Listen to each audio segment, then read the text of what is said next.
पिछले वीडियो में हमने पेंसिल बनते देखी थी, फिर रबर बनते देखा था।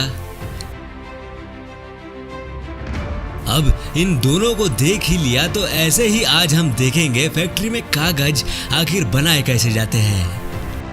तो अगर आपको भी पसंद हो ऐसी ही अजब गजब मैन्युफैक्चरिंग प्रोसेस देखना तो मशीन इंडिया चैनल को ऐसे सब्सक्राइब करके घंटी बजा दो ताकि ऐसे ही वीडियोस आप तक पहुंचे सबसे पहले।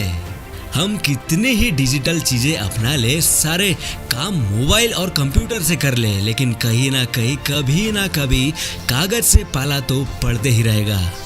आपको पता भी होगा कि कागज लकड़ी से बनते हैं, लेकिन आज हम थोड़ा डीप में घुस के इसकी प्रोसेसिंग देख लेते हैं। वैसे रुई से भी कागज बनते हैं, लेकिन लकड़ी के मुकाबले ये काफी महंगा पड़ जाता है।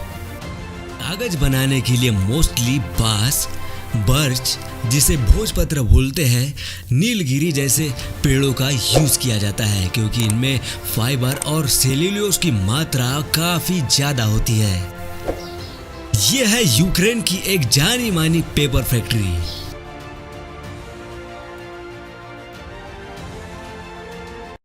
सबसे पहले तो कुछ ऐसे इनकी छटाई और कटाई की जाती है।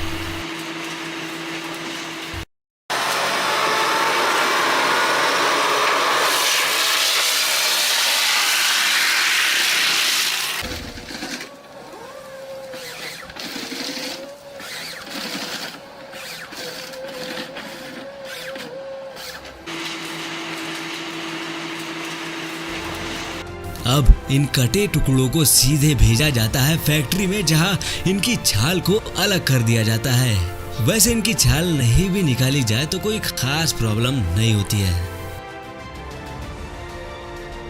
तो अब ऐसे इन लकड़ों को गजब तरीके से पीस कर ऐसे इनके छोटे छोटे चिप्स बना लिए जाते हैं।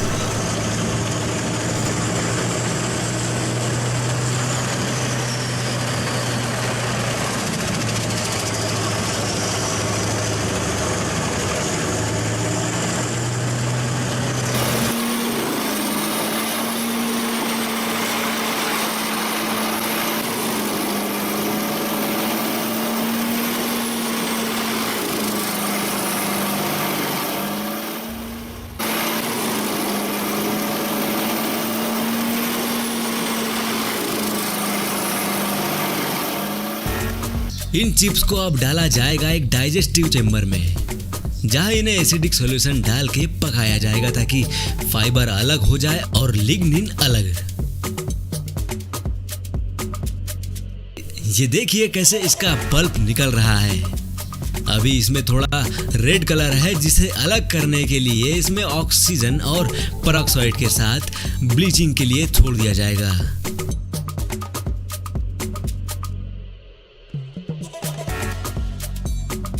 देख सकते हैं कैसे वो लाल पल्प अब कन्वर्ट हो चुका है बिल्कुल सफेद फाइबर में। अब इसमें क्ले, पानी और कुछ क्वांटिटी कैल्शियम कार्बोनेट की मिलाई जाएगी और मिक्स कर लेने के बाद ये लुगदी बन जाती है, जिसे रोलर के बीच से गुजारा जाता है।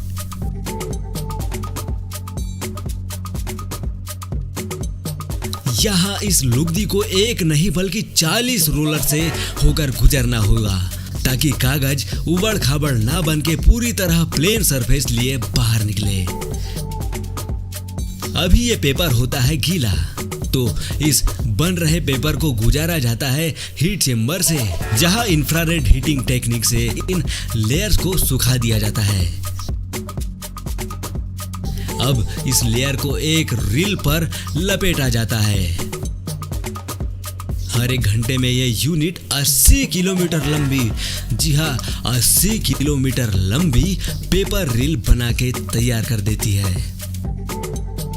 अब इस तैयार रील से जरूरत के अकॉर्डिंग उससे बुक्स बना ली जाएगी या तो न्यूज़पेपर फैक्ट्री में भेज दिया जाएगा। Gold item making process. अच्छा, गोल्ड के आइटम बनता देखने से पहले थोड़ा ये जानना भी इम्पोर्टेंट हो जाता है कि सोना आखिर आता कहाँ से है। तो मैं बता दूं, सोना या तो जमीन या पहाड़ खोद के निकाला जाता है,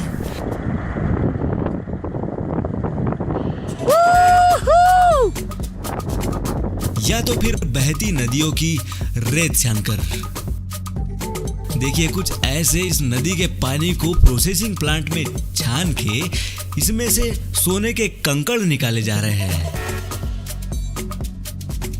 तो ऐसे यहाँ सोने के कंकड़ जमा करके लाए जाते हैं मैन्युफैक्चरिंग प्लांट में आगे की प्रोसेसिंग करने के लिए।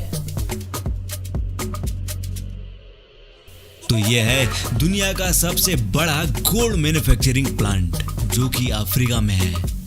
यहाँ सबसे पहले तो छोटे बड़े सोने के जो टुकड़े होते हैं, कंकड़ होते हैं, उन्हें समान आकार के दाने या ग्रेनुल्स में कन्वर्ट किया जाता है।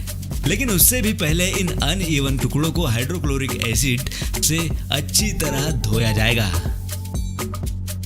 अब वो कंकड़ पत्थर की शक्ल का जो गोल्ड था वो कुछ इस टाइप से समान आकार के ग्रेनुअल्स में कन्वर्ट हो चुका है।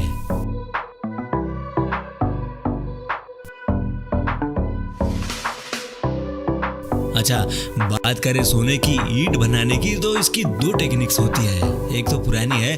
पहली टेक्निक में उन ग्रेन्यूल्स को इस बॉक्स में डाल के हीट चेंबर में भेजा जाता है। कुछ चंद मिनट के बाद हम पाएंगे कि ये एक प्लेन बिस्किट या ईंट की शेप में बाहर आ जाता है। और अब इसे ठंडा करने के लिए कुछ टाइम पानी में ऐसे छोड़ देते हैं। अब बारी आती है इन पर होल मार्क सील लगाने की। तो ये ऑटोमेटेड होल मार्किंग मशीन वो काम भी पलक झपकते ही निपटा देती है। अच्छा, कई बार ये जो गोल्ड बिस्किट होते हैं ये बाय मिस्टेक गलत शेप में बन जाते हैं। तो इनका अब करे क्या? तो इन्हें फिर से पिघला के एक बड़ी सी ईंट बना ली जाती है।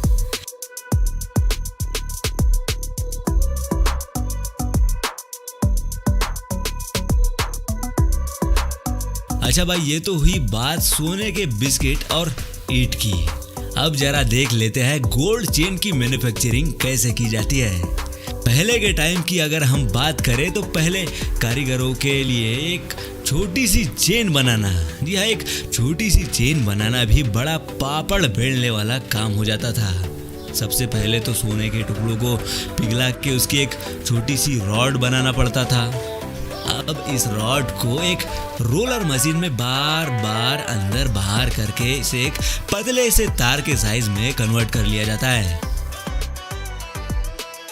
वैसे अभी ये तार कुछ पतला सा नहीं दिख रहा है ना, तो पुराने टाइम की इस अनोखी डाई मशीन की हेल्प ली जाती है। यहाँ पे पहले इस तार को बड़े छेद से खींचते हैं, फिर उसके बाद छोटे, फिर उसके बाद और छोटे, फिर उसके बाद और भी छोटे छेद से खींच खींच के इसे पतले तार में बदल लिया जाता है।